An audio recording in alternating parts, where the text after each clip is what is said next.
We're stuck in a never-ending nightmare where the only way out might be death. And like I expected, G's reaction to it, an amused laughter. It booms throughout the whole pub for a long bout of silence. After a long bout of silence, like I just told him a practically funny joke. Okay.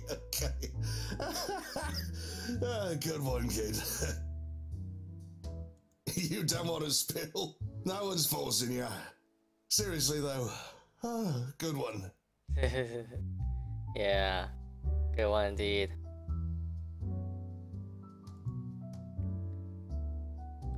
Although I want to be angry with him, I can't find it in myself.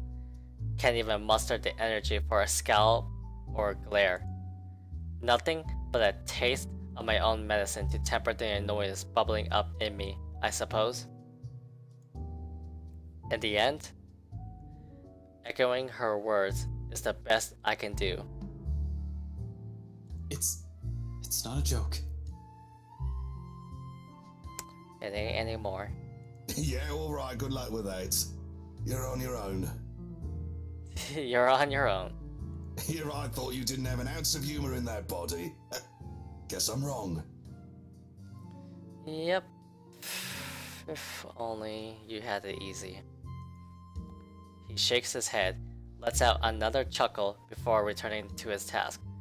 By now, almost half of his glasses have been put away. The only ones remaining are the smaller kind used for shots and stemmed ones for cocktails. Despite being busy with his task, his amusement does not entirely disappear from his face. Why?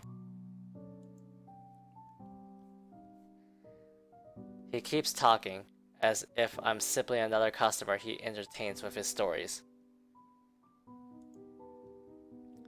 But we both know it's more than that, if the wistful expression on him says anything. Man, can't believe you're the same rookie who walked in here almost a decade ago.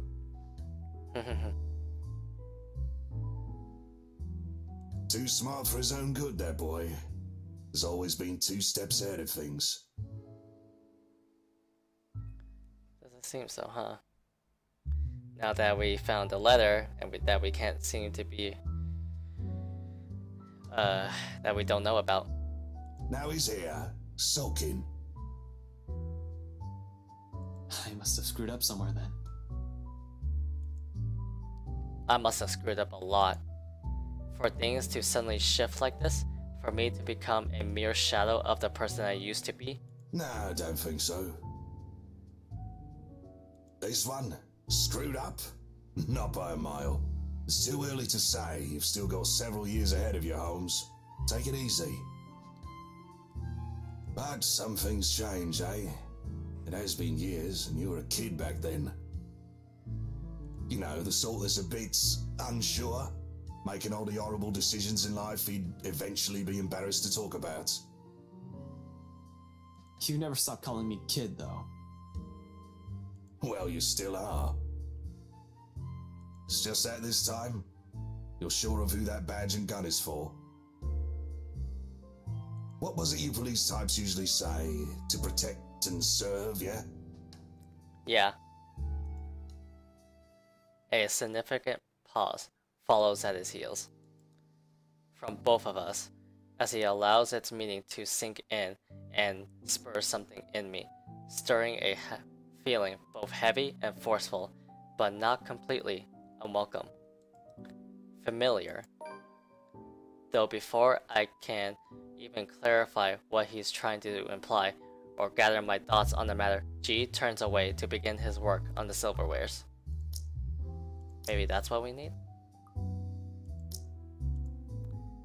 He'll need those too, once more of his patrons come in for lunch. Slow and easy. A sharp contrast with the strained air we've been wading through these past weeks. A fleeting moment, but one I allow myself to relish, if only because of its absence lately. The way things are now, this is almost a gift.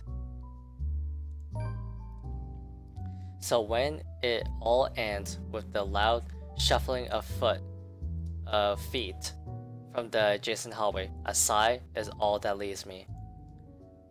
There's no need for me to look up to know who it is. Hey, Zach's dreads alone are telling. There's always a weighted set to them, steps that are taken with a lazy cadence or something like that. Anyway, fresh. Finally something good. No, it's another human. Like he's always trying to make himself smaller, less conspicuous than he actually is. And I'm sorry, I'm just also playing a app on my phone. In a place he's unfamiliar with, he also tends to linger, stand awkwardly at the sides, as if he's all too afraid to break something. That, or he's waiting for a permission of some kind. Either way, he's never been the kind to barrel headfirst into things or forego courtesy, despite appearances.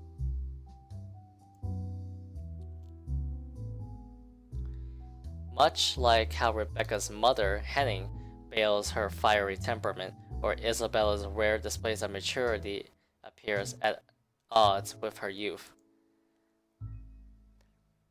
There has been a lot of those in my life, it seems, more so from the people I've grown closer to over the years. Walking contradictions, we all are. It's a wonder how we ended up as friends in the first place. But maybe that's also exactly why. To some extent, there's still an understanding in there, in knowing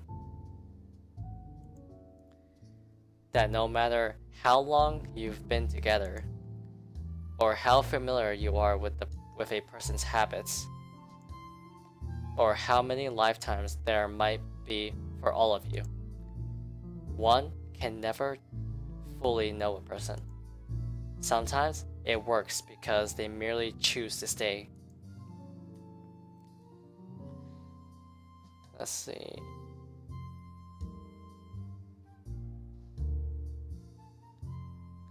And sometimes it's as simple as someone extending a hand first for an apology, regardless of every hurtful word said. Hey. Hey, Ash? This time, I glance at him, briefly, gouging the mood. Not because reconciliation's an issue for me. Between us, it never will be. But somehow, this is another thing I'm all too afraid of to see crumble in front of me. One wrong word, if this is going to end in another argument, we might as well stop as early as now. There's another long pause from him, during which he can't seem to figure out what to do with his hand.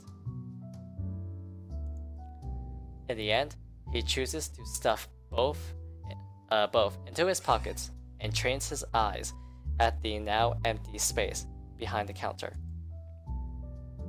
Without our notice, G has slipped back to the kitchen, leaving only the two of us and everything awkward in the world at the moment. Still, Zach trudges on, a hopeful tone slipping into his voice, simply because it's the only thing he knows to do. Did you,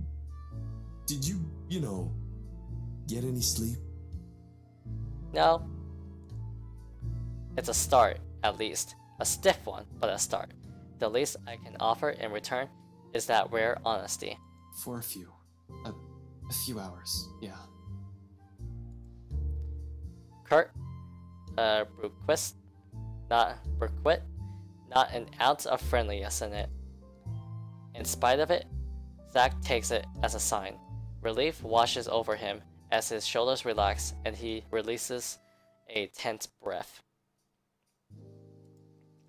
Soon, he's closing the distance he has between us and flops onto the chair to my right.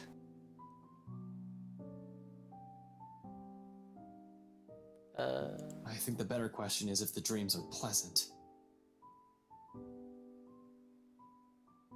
Probably not, for all we know. And for the record, no. Yeah, I know what you mean.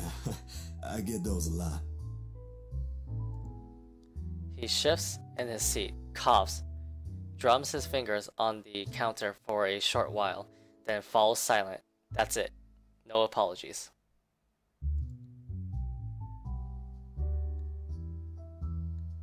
Somehow, that short exchange is all we need. The air changes again, much like everything we've known lately. Maybe not for the better. Not yet. However, it's less suffocating, with less hostility and resentment, the kind where it's easy to pretend, easy to forget. If only. I don't think I'll ever forget the grudge ring girl.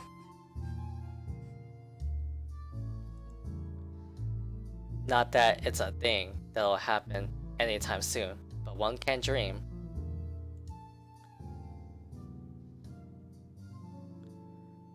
Let's see. In a situation where death might be coming at any time, it's these little hope we cling to. It's these little things we wish will happen again. I'm not an optimistic person by nature. Hopeful, maybe, but never optimistic. Though I want to believe there's a way we'll live through this nightmare.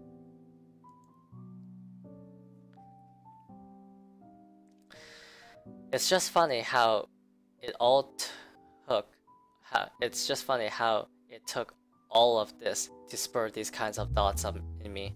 I can't even remember the last time something like it has occurred to me. For some reason, after seeing one harrowing thing after another, I simply forgotten. Why are you suddenly smiling like that? Because I'm gonna do something very bad. Huh? Oh, no, I was just thinking about something. Well, it better be something that'll get us out of this mess. What makes you think I know how to fix this? Until 2 days ago, I didn't even believe a word you guys have been telling me. Zack, I function better when I'm dealing with homicide cases. Hell, feel free to throw in the usual robbery and missing persons case into the mix. I don't care. Give me a few days and I'll give you a lead. This isn't how I operate. This isn't what I'm good at. For all you know, I might even end up getting us killed. I have no idea what I'm doing. Well, the fact that you're frustrated but still trying already means something, Ash. Besides, you don't make that face unless you already have an idea. It can't be any worse than this. Maybe. Maybe. What's on your mind, Ash? There really is something about Z-Man. Between Rebecca and him, I tend to share with him things I won't normally say to the other. Unlike her, who pushes, sometimes with the same intensity as her moods, Zack has this strange tendency to ease people into telling him what he wants to know. Oftentimes, the question feels so subtle. It catches me off guard with less force and more forbearance. After all, out of everyone, he's the most grounded.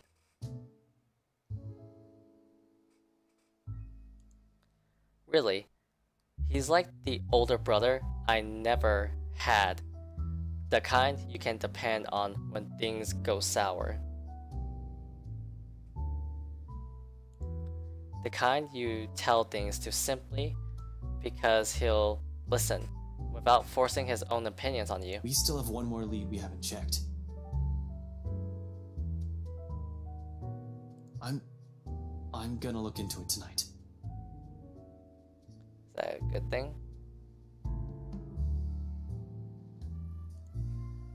It doesn't take him long to put 2 and 2 together, and his calm expression abruptly dissolves to worry the second he realizes what I meant. Let's see. We already examined the letter, read through piles of documents. There's really only one we haven't given a once over. The mansion. Oh shit. This is gonna be fun, ain't it? Of course, Zack may not be the kind to push, but that doesn't mean he agrees with everything that comes out of my mouth. It's his way of keeping me steady and on my feet through the years. Hold on, didn't you tell me not to go in there? Whatever happened to stay away from Luke Wright? Tch. You're an unarmed civilian, Zack. And so? So, I want you to stay here and keep yourself safe. Yep. I probably won't take too long, but I don't know what might happen. I'm not even sure if I'll find something in there. G will keep an eye on you guys. If you need anything, if that woman shows up, just holler. He'll help out, no questions asked. You don't even need to explain anything.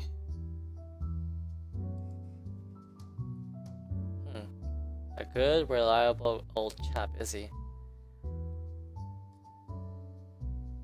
He's not willing to concede. Not from the manner he grips his knees or the rigid set to his jaw. I'm going with you. You can't go in there alone, Ash. That's too damn bad, cause you're gonna. I heard something.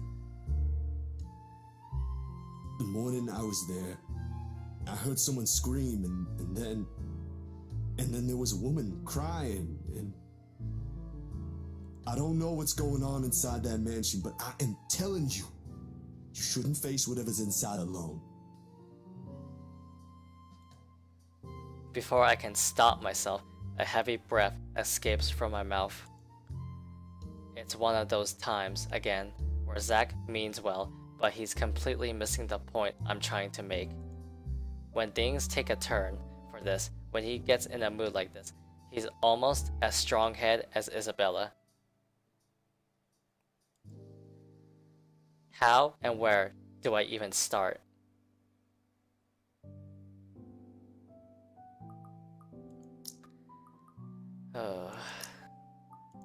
Well, of course I'll say this. I mean, we're already high and up in here, but might as well go farther. like it'll do anything. There are only 2 ways this will end. I agree with him and take him with me, or I agree with him and drop the idea altogether.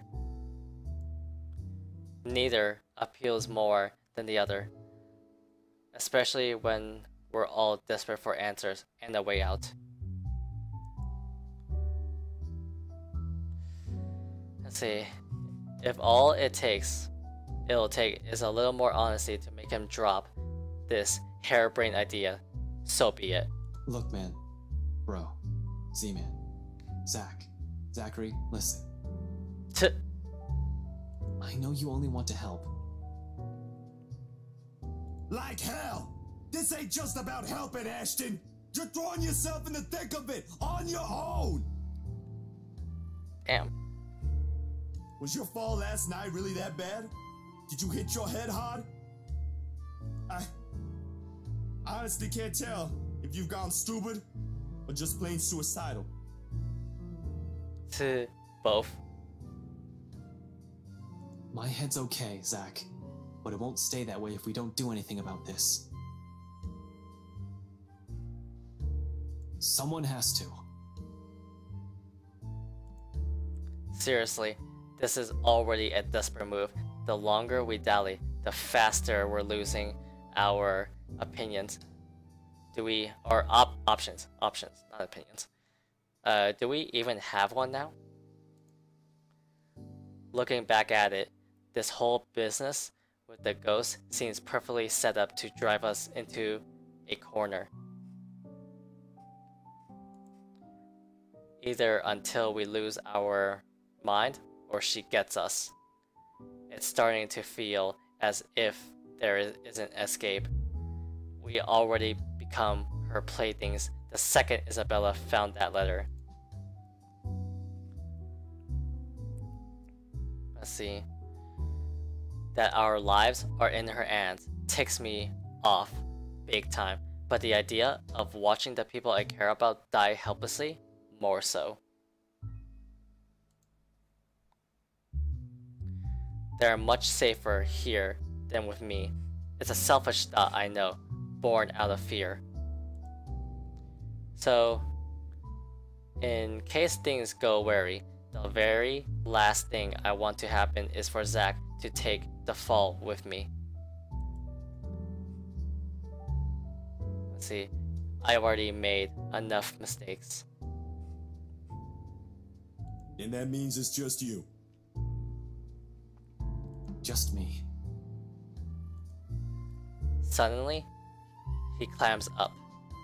Although his actions, the restless shift in his shoulders, his mouth pressing close in a tight line, and how he starts off again in a quiet note, it all gives away his real thoughts, long before 2 words have even made it out of his mouth. I'm sure you already know about this.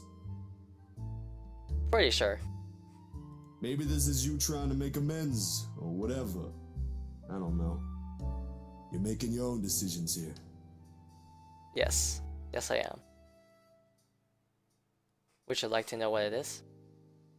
But if something happens to you, it'll be just that. You'll just be another dead body out there.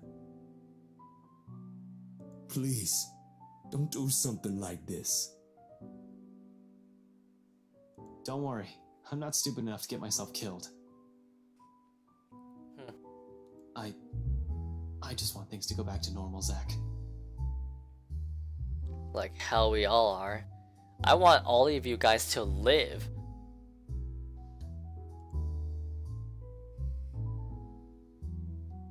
Like, I want all of y'all to live. Another dead air follows at the heels of that one admission. The meaning of my words, too heavy, too striking. It stuns us into another lull.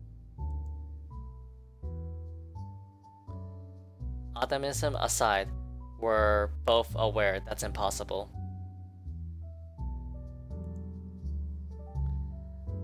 We're going to have to deal with the trauma right after. There will be the images, the voices whispering inside our heads, the forbidding feeling. The stench of blood, gore, and death trailing after us. We may survive this, but those things, they will remain in us for a long time. One does not survive something like this without it leaving something in you. Just the mere thought of what might come right after makes me dread it. What this has changed in all of us.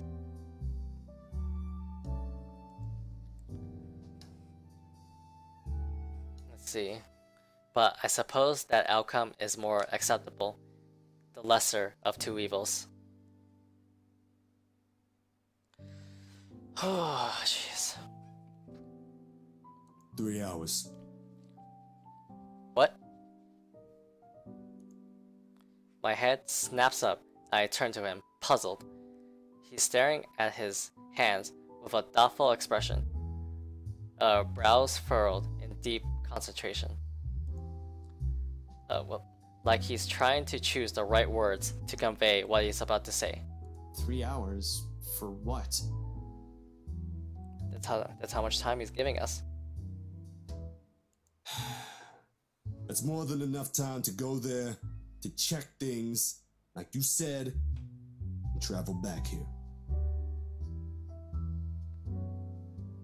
If you don't show up here beyond that, I'm going after you.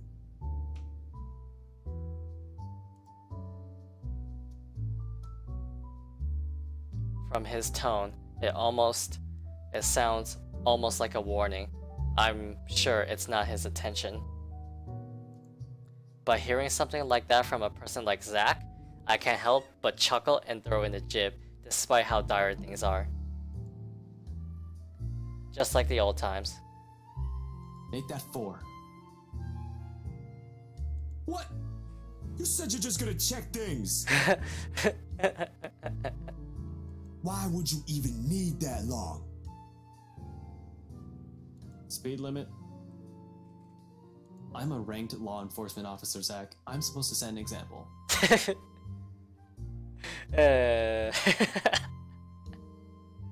Right. I so wanna punch you right now. Of course, Zack never carries it out. In light moments like this, it's just how he is, how we are. Unfortunately, G chooses the next moment to show up. He slams the flat of his palm on the counter and shooting us both a stern look. Although his tone's nothing short of juvenile, the disapproval is clear in it. He's obviously misunderstanding the situation. Boys, summer's nice and all. I used to watch these bloody god-awful afternoon serials with one of my brothers many, many years ago. But listen, I am not having one in my pub, alright? You two want to fight? Go out. Wait, what? a pregnant pause. Then, without any preamble, Zack and I are both snickering and G glowers melts into confusion. When we both show no sign of stopping, he simply shakes his head and turns away. I like to think it's better this way. Better that we part on light terms, so Zack won't have to see every little insecurity, every little doubt in me right now. He's seen enough. The last thing I want him to glimpse is another display of weakness. Not when he still stares at me with the same unerring confidence in his eyes. When our mirth dies down, before anything can be said further, before I can change my mind, I step away from them, giving Zack's shoulder a quick few pats, mumbling a lame excuse about taking another short nap under my breath. Altogether, bearing the stray thought that flashes fleeting in my head. Zack has seen me at my lowest plenty of times. Why does all of it matter now? ...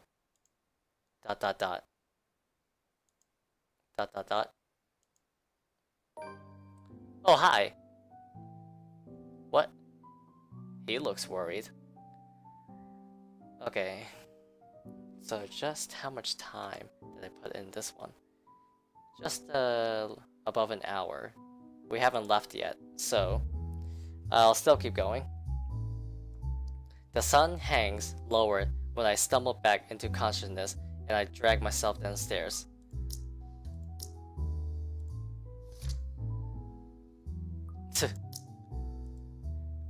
Around this time, the patrons usually start to trickle into the main lounge until it reaches a peak around midnight. However, today, however, it remains thin. But considering what day it isn't too worrisome for the kind of business G runs. He has always complained about the lack of a decent crowd on week start, although he doesn't really begrudge his customers for it.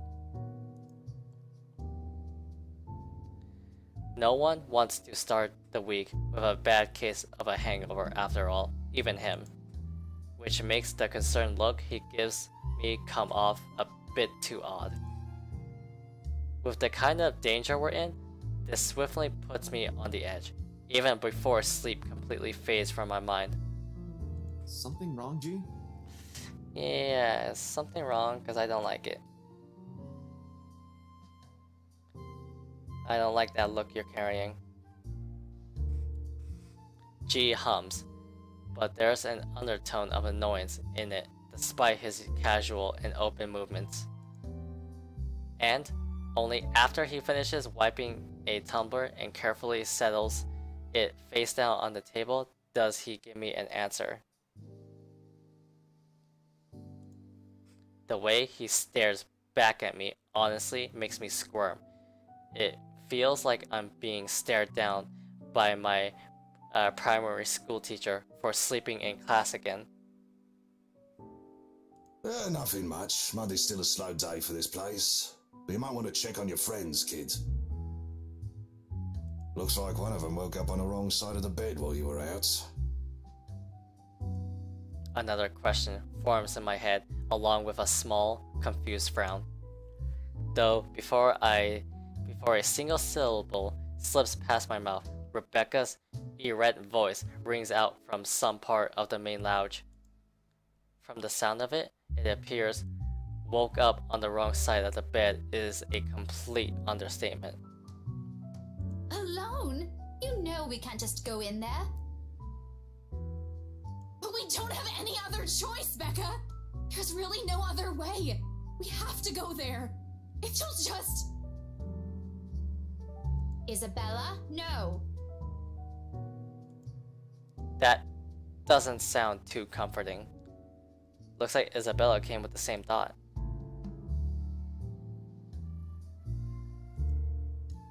Once Rebecca assumes... Wait, what? Let's see, once Rebecca assumes that kind of tone in an argument with Isabella, it usually ends with one of them walking out or both giving the other the silent treatment. It lasts for about a week at most if it's really bad, which really isn't what we need right now. I have hoped the bad blood from this morning will simply blow over after all of us has gotten a decent rest. I should have expected things won't be the same with them as it is with Zach and I. Let's see. Turns out sleep isn't just what some of us need. Let's see. Even G appears to understand it. In spite of his efforts to look as unconcerned as possible, there's a tense set on his shoulders. A nervous edge lingers in his eyes as it occasionally flickers over where Rebecca and Isabella's voices are coming from. He doesn't want to deal with this, especially at the start of another busy week. Neither do I. Things have worked out well between them before without Zach or I meddling. But the imploring gaze G directs at me leaves me with no other choice. It almost feels like he's guilting me into doing something about it. I hate that it's working. You know how I run this pub, kid. No fist fights, no cat fights, only good booze, bad puns, and off-key singing. Go fix it before it blows up in your faces. I'd hate to throw two girls out of this place over a petty argument. It's probably not as petty if Rebecca's already shouting like that, but I give him a nod nonetheless. Sorry about this, G. He hums something under his breath for an answer and waves me off, turning away and returning to his work without another word. Even with the lack of a sizable crowd, he likes to keep busy. We're the same in that regard. Can't remain still. Always has to stay moving, doing something, thinking, whatever keeps the brain at work. I leave him to it shortly after Rebecca's voice rings out once again, followed by Isabella's.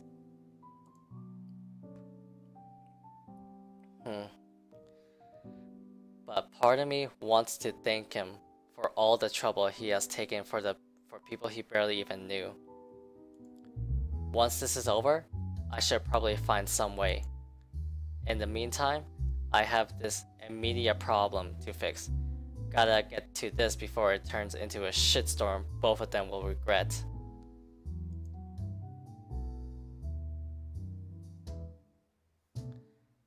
And I know both of them will.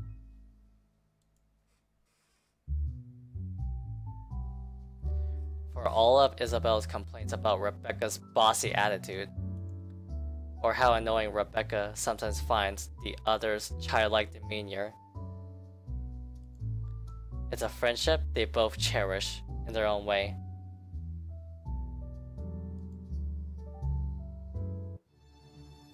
Oh god, look at that intense stare. Yeah, that does not look good. Rebecca's already on her feet when I spot them in an almost deserted area of the pub. Let's see, I'm willing to bet my entire life savings that people are staying people are staying away only because of the brewing storm. Rebecca can have quite the mood when she's crossed. I can't speak for Isabella. I rarely ever see her seething, but from what I heard, it can be very unpleasant. The way she's glaring up at the redhead from her seat, regardless of how much the other woman towers over her right now, already says everything. Empty plates have been left neatly piled on one corner of the table they occupy, a conversation that turned sour sometime after a late lunch then.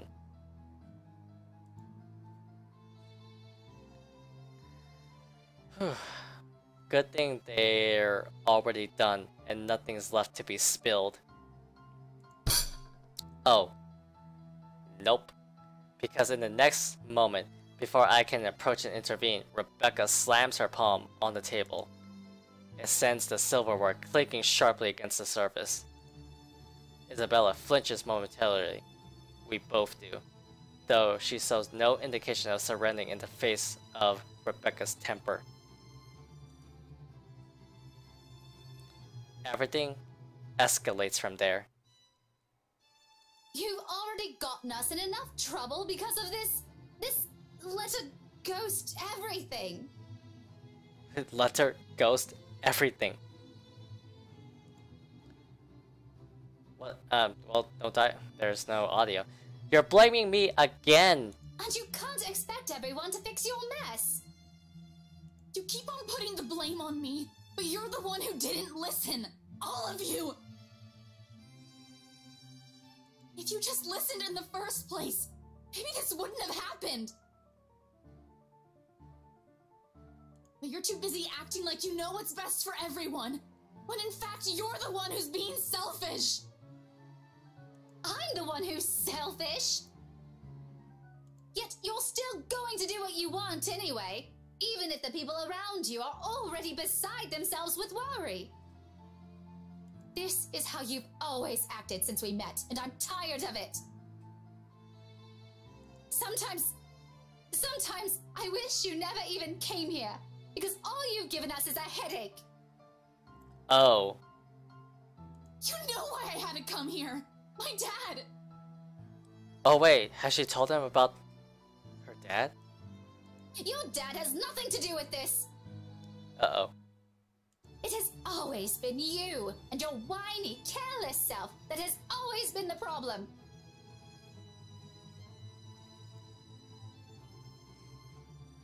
Maybe I should have stepped in earlier. Maybe I should have said something the moment Rebecca has slammed the flat of her hand on the table, or the second I entered the area. Either way, it's too late to act. Harsh words have already been hurled between the two. Yeah, not so well. It's gonna get worse from here.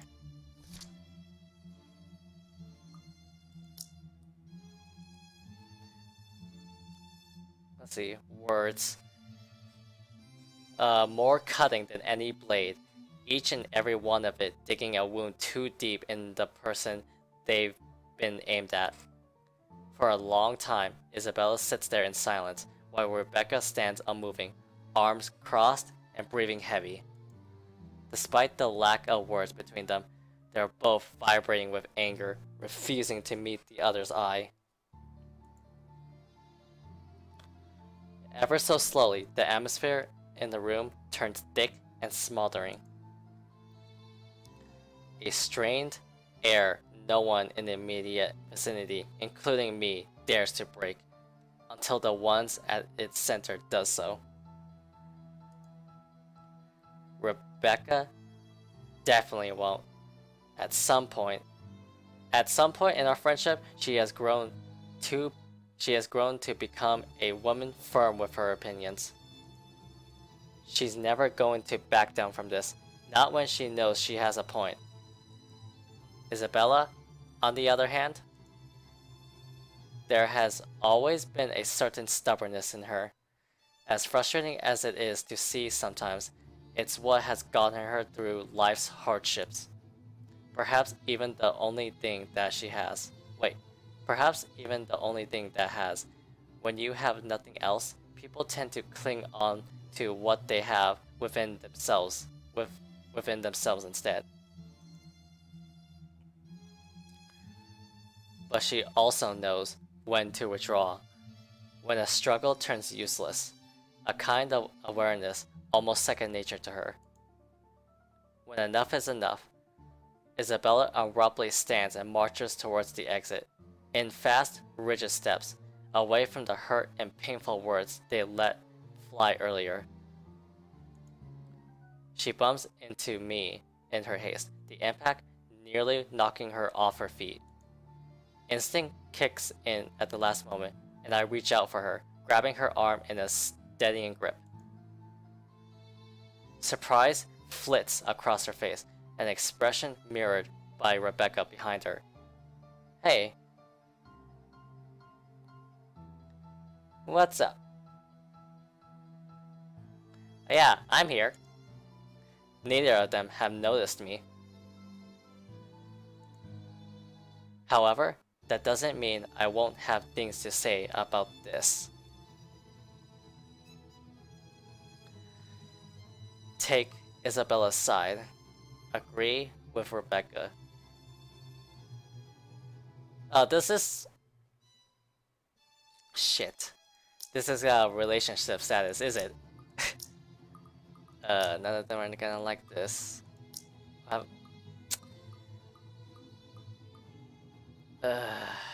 I mean, we're already going in, are we? So... Take...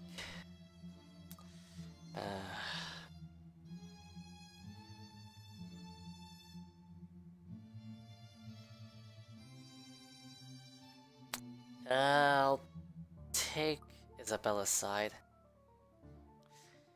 I like her. God, they're both. But she wants to fix this. We're both. She's certain about that. She wants to fix this. Rebecca, on the other hand, is just worried. It won't do them any good. So take her side, because I'm going anyway, and Rebecca won't like it if I go alone, so Might as well take Isabella with me, if that's the case. Because I'm pretty sure that's what she's talking about, that she wants to go to the mansion and solve this. So, let's see. You okay? That took it down quite a bit.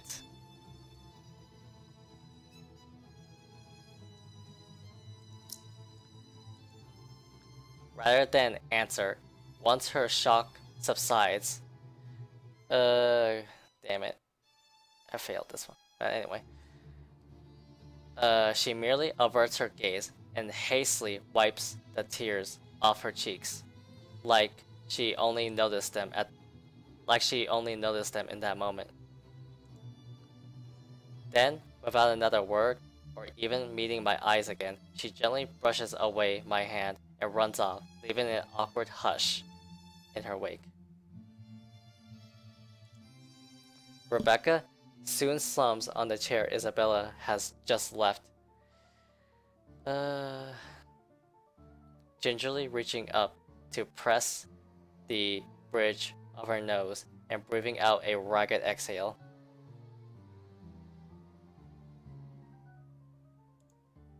Arguments like this have always drained both her patience and energy, usually more than her rowdy students do, despite being no stranger to it.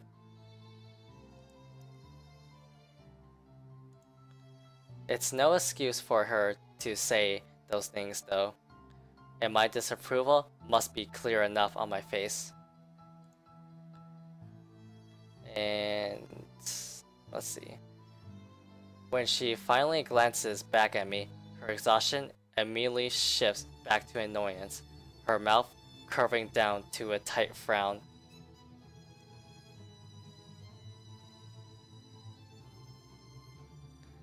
I cross my arm in response, waiting, a reaction verging on instinctive in the face of her irritation. Let's see, regardless of my opinions about this, I don't say anything yet. Not until she's the one willing to talk.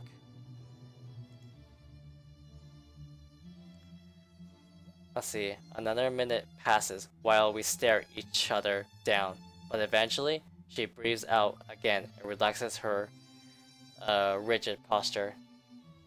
What do you want, Ash? Just checking on you, and then this happened. If you have something to say, just tell me, or I'm going back upstairs. Did you really have to say it like that? Well, how do you want me to answer her? Do you want me to just let her go there and do what she wants? I know you won't be too happy if I did that. That's a low blow, Rebecca. Even for you. We all know she wasn't even planning on staying here this long. There was no need to bring it up if all you wanted to do was stop her. Did you even see how she's acting? She's not a child anymore. Even my students can do better. Becca, she'll listen if you'll just ask her properly. I know you mean well and you do have a point, but please be a little more thoughtful next time. Go think about it for a while. By some miracle, the whole discussion ends right there. Rebecca elects to stay silent, or at least it's how it seems when a minute or two passes and she says nothing. A rare occurrence where she almost always has something in her mind.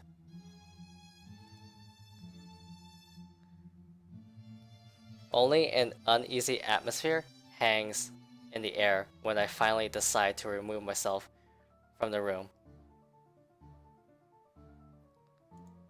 She doesn't stop me. Instead, something inaccessible flickers momentarily in her eyes, one that quickly disappears until only a vague notion of it remains in memory. But in that one exchange, I've caught a short, clear glimpse of what has shifted, of what's inevitable. So much has changed throughout the years. We will never be the same person we once were. And if it's for the better, we've yet to know. ...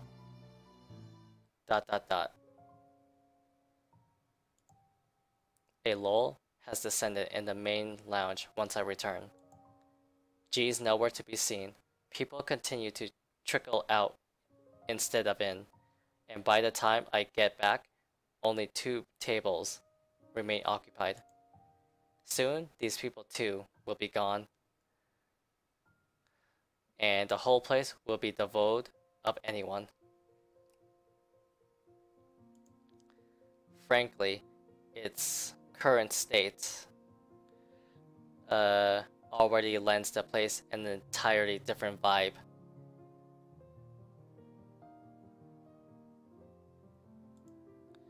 Along with the soothing strum of strings and the steady beat of drums playing overhead, there's a calming sense to this. A far cry from times I've been here before. And perhaps it's for this reason why Isabella has chosen this place to retreat. Okay, how long has it been now? Holy shit, 20 more minutes. Okay, well, I'm gonna stop there for now. I think this is a good place to stop anyway. God, Ash's thing is long too. And I'm also, I need some water. But anyway, that is it for now. When we come back, we'll talk to Isabella and see if she's alright. So, that's it, and have a good day.